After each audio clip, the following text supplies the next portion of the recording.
So if you'd like to start by finding a comfortable position for yourself in meditation, with your right leg over your left leg, your right hand on your left hand, with the index finger of your right hand touching against the thumb of your left hand, with your hands palm upwards on your lap. If you prefer, you can sit on a straight back chair, but remember to sit upright, again with your hands resting palm upwards in your lap, the index finger of your right hand touching against the thumb of your left hand. And find a position by which you feel alert and yet relaxed, not leaning too far forward nor too far back, not leaning to the right nor to the left. Find a position of poise for yourself. Make sure your breathing and your circulation are natural and unimpeded. And adjust the position of your body to minimize any possible aches or pains.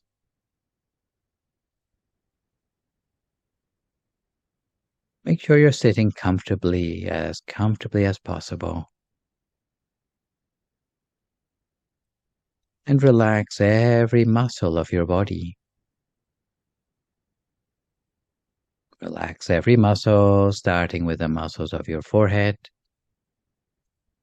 your eyebrows and eyelids, making sure your eyes are only very gently closed.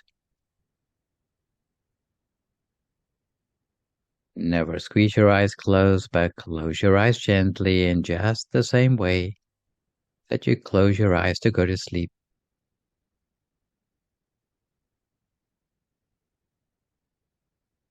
Make sure there's no heaviness on your eyelids. And if you do notice that your eyes are closed too tightly, or if there is heaviness on your eyelids, then you may need to open your eyes and close them again more gently. So close your eyes in just the same way you would close them to go to sleep. Then we do what's known as a body scan, scanning down through the whole of our body, relaxing each and every muscle as we go. So we might start by relaxing the muscles of our face, relaxing our neck, our shoulders, both arms, down to the tips of our fingers. Relaxing our chest, trunk, and the muscles of our core. Both of our legs, right the way down to the tips of our toes. So that all the way from the top of our head, right the way down to the tips of our toes, there's no remaining part of our body with any sort of stress or tension anymore. If we do notice any tension remaining in our body, then we do our best to relax it completely. Because if our body is completely relaxed, we'll have the feeling as if our whole body seems to melt away into the atmosphere around us. We'll have no further worries about our body anymore. Once our body is completely relaxed, we can turn our attention to relaxing the mind. The easiest and most efficient way to relax the mind is to forget temporarily about all possible worries and concerns in our everyday life. No matter whether it be thoughts of work, friends, family, studies, finances, or any other thing. Don't think about your future and don't think about your past. But keep your mind entirely in the present moment, making the mind radiant, light, spacious, and refreshed. Radiant like the morning sun, light like a feather, spacious like the ocean, and refreshed like a flower bud in the early morning dew. We might imagine that we are meditating right out in the open, with no walls to enclose us, just empty space right outwards to the horizons in all directions. We might imagine that we are sitting outside under the starlight with a sense of freedom and also safety. We feel alone but not lonely. And within us we might conjure up a sense of happiness and joy in the mind, perhaps casting our mind back to a time in our life when we felt truly happy. As if that feeling were composed of tiny particles of happiness and joy, completely filling the mind, and allowing that feeling of joy and happiness to leave the mind feeling refreshed inside, and cherishing that feeling of happiness and joy for a few moments, as if all the happiness radiates outwards from the center of the body. And when we feel relaxed both in body and in mind, very gently, we allow our attention to settle and center to a point somewhere in the middle of our stomach. As if the center of our stomach was just an empty space, a hollow cavity, without any muscles or tissues, without any organs or bones. And now very gently, again without any effort at all, in our mind we may picture something bright, whatever comes easiest to us. Perhaps a picture of the bright shining sun, as if the picture of the sun is shining from the center of our stomach. A sphere of light shining from inside us. And we imagine that object with a light and gentle attention as continuously as we can, or as long as we can, without letting the mind wander anywhere else. The mind wanders to sounds around us, to the sensations in our body, or to the thoughts in our head. As soon as we realize, we bring our mind back again to the center of our body and continue as before.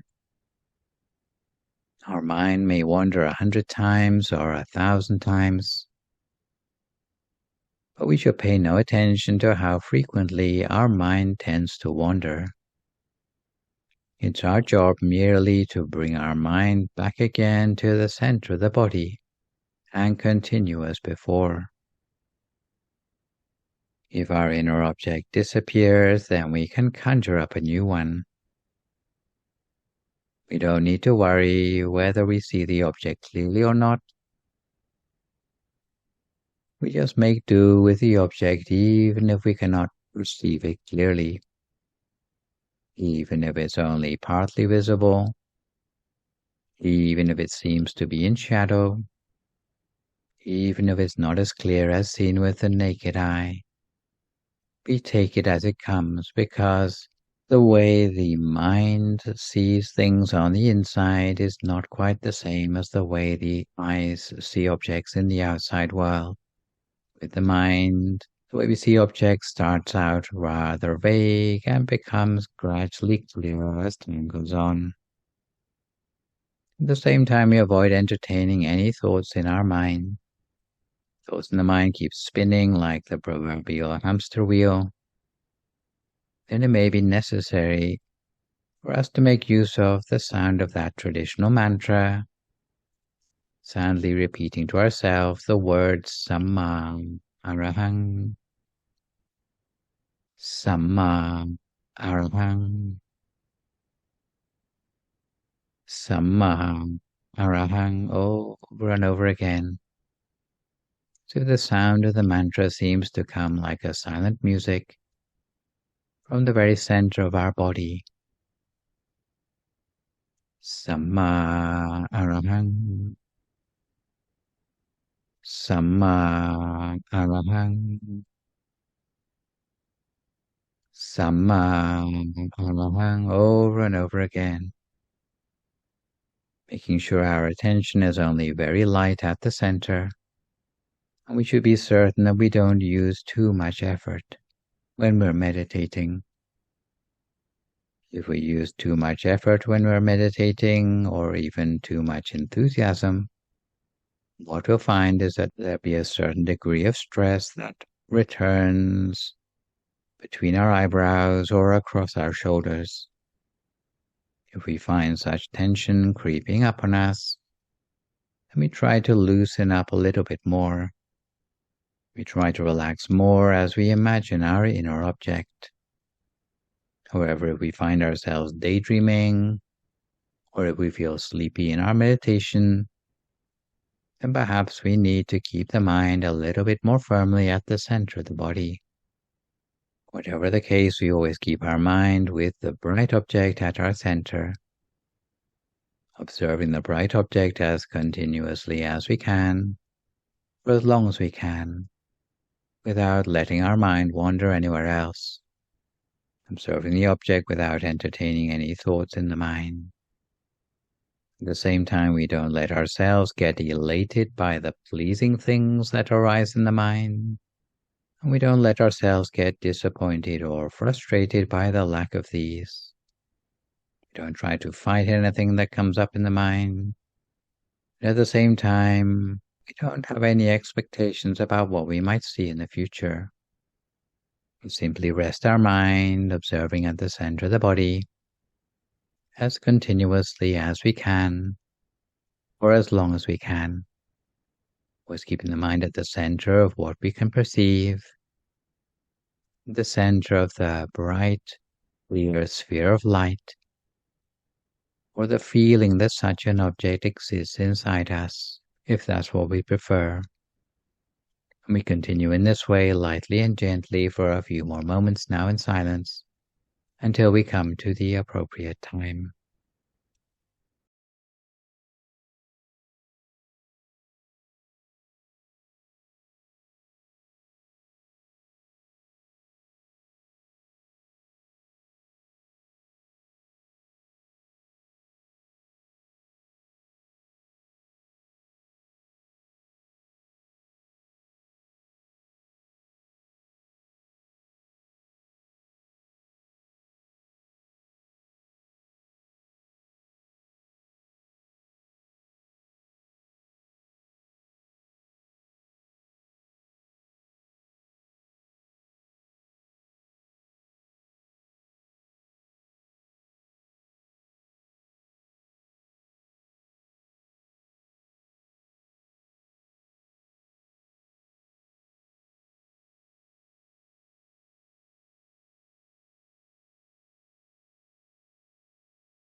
We continue to keep our mind on track at the center of the body the whole time, lightly, gently, and continuously,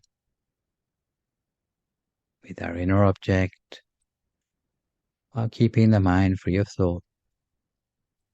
And eventually, as we train the mind little by little, always bringing the mind back to the center when it wanders, the things that we see in the mind and the things that we feel will become gradually clearer. Almost like a person who holds a camera with a steady hand will get much clearer pictures than a person who holds a camera with a hand that shakes. In the same way as our mind becomes more still, more firmly established at the center, the images and feelings that come to us via the mind will become clearer to us. However, the strange thing is that the more firmly the mind becomes established at the center, the fewer will be the number of thoughts in the mind. The number of thoughts in the mind will become less and less, until eventually there are no remaining thoughts in the mind anymore. And the mind comes to what is known as a standstill at the center of the body. So a standstill means that the mind rests inside the body without any further thoughts. Some people assume that the mind is nothing without thinking. But if we reach this point in our meditation, then we'll start to find out that in fact the mind without the thought is much more powerful than the mind caught up in concepts. The mind that is free of all thoughts can start to draw upon consciousness at a deeper level, consciousness which we could equate with a gut feeling or an intuition which we might call the inner wisdom of the mind. So once we switch on to these things, then it will be like illumination within ourselves, by which we'll start to unravel the mysteries of our life and the world around us. Because wherever there is light, then there is also knowledge. Wherever there's knowledge, no ignorance can creep in. All the unwholesome influences in our mind, whether it be greed or hatred or delusion, no longer have a place to hide themselves anymore. Because once we've understood the reality of the world through our inner experience, then there's no going back to being our former deluded self, because we've already had first-hand experience of the true nature of the world. So for now, each their own meditation for a few more moments in silence, cultivating the mind at the center with the bright object and the sound of the mantra if necessary, for a few more moments until we come to time for some loving kindness meditation.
We continue to keep our mind on track at the center of the body the whole of the time, reconnecting with that sense of inner peace or inner illumination that we have built up for ourselves during the meditation so far today. The idea with meditation is always that we first discover inner peace inside ourselves through the practice of meditation. That once all the emotions start to settle, then the mind will have the chance to become more settled still and reconnect with the peace energy that already exists inside of us. And then when the mind is still and bright and pure, then we can bring the peace on the inside outwards for peace in the world. Just as we might bring a single candlelight along to a place where it can join with many other candles to light up the whole of the world. But once the mind has become absorbed by that source of pure energy on the inside, we imagine that the energy radiates outwards in all directions all around. We gently visualize the pure energy taking the form of a crystal sphere, growing larger to cover our entire body, reaching out to our whole family, our neighborhood, and everyone in the world. No matter who they may be, we emanate a positive intention with an expansion of that peace energy, full of love and compassion towards all. And we might make the intention inside our mind that those who are undergoing suffering may become free of sadness and pain. For those already experiencing happiness, may they be happier still. We can imagine that we also emanate a positive intention to everyone in the country, neighboring countries, all continents, the entire globe and beyond, wishing everyone everywhere be well and happy, dwelling in peace. Even in the darkest night, the starlight can shine through. Even in troubled times, there can be a silver lining, where even crisis can bring forth resilience and growth. Even when things around us have gone awry, yet our mind can re-engage with happiness through the practice of meditation. So we make the wish to ourselves that may all human lives be filled with empathy toward one another, freedom from stress and anxiety, freedom from worry and irritation, freedom from sickness and danger. We share this peace energy for the benefit of our ancestors, family members, and friends, whether they are still with us or whether they have passed on. May they all feel cleansed by hope and joy, while being sheltered against sadness, sickness, sorrow, or danger. May all sentient beings be free from distress, and may the growing stream of pure energy dispel any harmful elements from the world, extending outward to the planet as if the whole earth could become refined and pure and crystal clear. And may all the things that disrupt the unity in our world be overcome so that all conflicts can come to an end, leading the whole world into a new era of integrity that emerges from that pure energy. May the world be free from harm and aggression, and may this pure energy protect the world from all physical and mental impurities. So as we sit for the last few moments of our meditation together, we can make good wishes for ourselves or others for a few more moments now in silence.